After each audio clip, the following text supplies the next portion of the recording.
बड़वानी जनपद में रोजगार सहायकों में एसडीएम को सौंपा ज्ञापन, सीईओ के द्वारा नाराजगी जताने पर की नारेबाजी।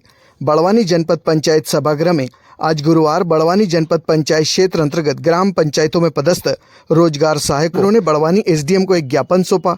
वहीं रोजगार सहायक संघ ब्लॉक अध्यक्ष राजू किराड़े ने बताया कि कल यानी कि बुधवार को बड़वानी एसडीएम के द्वारा अपने आदेश पत्र में पंचायत स्तर पर समग्र ई-केवाईसी का कार्य करने के लिए ग्राम पंचायत सहायक सचिव के द्वारा व मोबिलाइजरों के द्वारा कार्य पूरा करने के लिए आदेश जारी किए गए थे, जबकि यह कार्य ग्राम पंचायत सचिव का होता है। हमारे द्वारा ज्ञापन में मांग की गई है कि यह काम पंचायत सचिव के माध्यम से करवाई जाए, उनके द्वारा ई-केवाईसी का कार्य करवाया जाए और प्रगति रिपोर्ट भी उनसे ली जाए, जिसमें हम पूरा सहयोग करेंगे।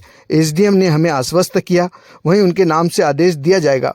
ब्लॉक अध्यक्ष ने आरोप लगाते हुए आगे बताया कि एसडीएम को ज्ञापन देने और उनके वहां से जाने के बाद बड़वानी जनपद सीईओ एम.एल. काक के द्वारा कुछ ग्राम रोजगार सहायकों को अपने कक्ष में बुलाकर धमकाया गया है, जिसके बाद सभी ग्राम रोजगार सहायक व अन्य जनपद पंचायत सभागृह के बाहर आकर आवाज दो में एक है कि नारेबाजी करने लगे। राजू किराड़े आज जनपद पहुँचे।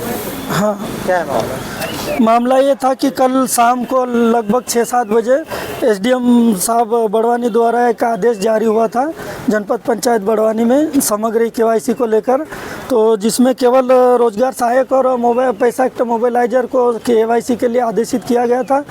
तो हमारा ये मांग थी साहब से कि इसका मूल दायित्व तो सचिवों का भी है, तो आदेश उनके नाम से किया जाए, उनका हम सहयोग करेंगे और बैठक में उपस्थित होंगे। परंतु पहले ये हमारी मांग को लेकर एक पत्र देकर साहब को अवगत कराना चाह रहे थे और भी ऐसी छोटी छोटी समस्या जो थी हमारी जनपद स्तर से, उनको भी हमने अवगत कराने के लिए पहुँचे। परंतु सीओ साहब द्वारा ये कहा गया कि आपको बैठक में बैठना है तो बैठो और ये ज्ञापन वापन नहीं देना, बैठक में बैठना है तो निकलो। इस प्रकार से हमको वहाँ से अभद्रता से बात करते हुए बाहर भेज दिया गया। फिर हम लोग हमारी बात रखने के लिए जनपद प्रांगण में बैठे रहे और जब एसडीएम साहब बैठक वहाँ से मीटिंग हॉल से नीचे आए तो उनसे हमने अपनी बात रखी, तो उन्होंने सकारात्मक हमें जवाब भी दिया और उन्होंने आदेश को संशोधन करने का आश्वासन भी दिया। परंतु सीओ साहब द्वारा हमें धमकाया जा रहा है कि आप मीटिंग में उपस्थित नहीं होकर आप ज्ञापन क्यों दिए, और ऐसा इस प्रकार से हमको डराया धमकाया जा रहा है। तो हमने कई बार उनसे ये भी कहा था कि हमारे से सारे काम लिए जाते, परंतु एक मनरेगा योजना को लेकर वेतन में कटौती या रोका जाता है, तो इस संबंध में हमने सीओ साहब को पहले भी अवगत कराया था, लेकिन सीओ साहब हमारी बातों को ध्यान नहीं दे रहे थे। इसलिए हम ये बात जेटली मैडम को भी सुनाना चाह रहे थे, परंतु साहब सीओ जनपद साहब ने मुझे फ़ोन लगा के वापस बुलाया कि आपसे बात करनी है। जब मैं उनके चैम्बर में पहुंचा तो वो धमकी देने लगे कि सीओ मैडम के पास नहीं जाओगे, अगर ऐसी वैसी बात आई तो आपकी जांचें कराऊंगा, 2-4 लोगों को सस्पेंड कर दूंगा और आपकी डेली मॉनिटरिंग करूंगा। इस प्रकार से धमकियाँ दी जा रही हैं। कौन है सीओ साहब? सीओ साहब हमारे माननीय मोतीलाल काक साहब हैं। कहाँ के?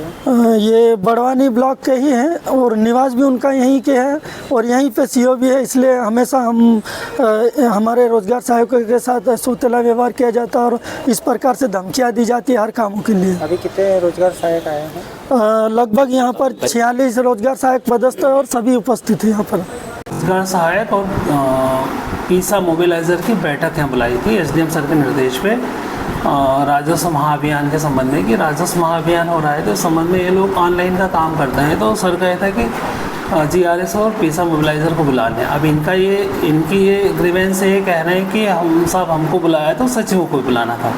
मैंने इनको ये कहीं एकत्रित होकर के इन लोगों ने कुछ ज्ञापन तैयार किया था। मैंने इनको बोला था कि आप बैठक में आ जाएं, बैठक में बैठ जाएं, जो भी बात होगी बैठक के बाद चर्चा करेंगे। तो इन्होंने उस चीज़ को सुना नहीं, यहाँ आए भी थे तो मैंने बोला बैठक में बैठ जाइए, बैठक में बैठने से इनकार कर दिया। मतलब शासन के भी निर्देश हैं कि भाई आप कहीं भी कोई भी अगर सामूहिक कोई प्रदर्शन वगैरह कुछ करते हैं तो आप अनुमति तो पहले लें, तो आकस्मिक अवकाश का कोई आवेदन दे या ऐसा कुछ हो, या फिर कोई अगर ऑफिशियल बात है तो बैठ के चर्चा की जा सकती है। और वो ना करते हुए ये अनावश्यक प्रदर्शन वाली कार्रवाई करना है। सर, लोगों का आरोप है कि अभद्रता भी की जाती है, दबाव बनाया जाता है। किस प्रकार की अभद्रता? कोई तो बताए ना, अभद्रता किस प्रकार की? भी शासन का अगर कोई काम है तो थोड़ा डांट डपट होती है, बाकी अभद्रता वाली कोई बात नहीं है। सर, आगे कोई कार्रवाई होगी इन लोगों की? नहीं, आज ये इकट्ठे हुए हैं तो ये इस संबंध में वरिष्ठ को अवगत कराएंगे।